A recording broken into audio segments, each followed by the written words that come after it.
वफाकी वजीर बराए मौसमियाती तब्दीली शीरी रहमान ने कहा है कि कराची तूफान की जद में बराह रास्त नहीं आया है। शीरी रहमान ने कहा कि कोशिश है कि तूफान से मुताल्लिक मुसद्दिका मालूमात दी जाएं। उन्होंने कहा कि कराची तूफान की जद में बराह रास्त नहीं आया है, जबकि जो इलाके तूफान के ज़ेरे असर हैं वहाँ से मुतासरीन की मुंतकली का अमल 4 रातें और 4 दिन जारी रहा।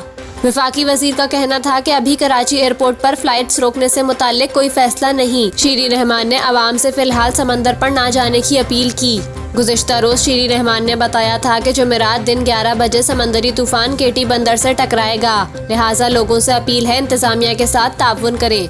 ख्याल रहे कि बहरा अरब से उठने वाले समंदरी तूफान का रुख तब्दील हो गया है और तूफान कराची के साहिलों से नहीं टकराएगा।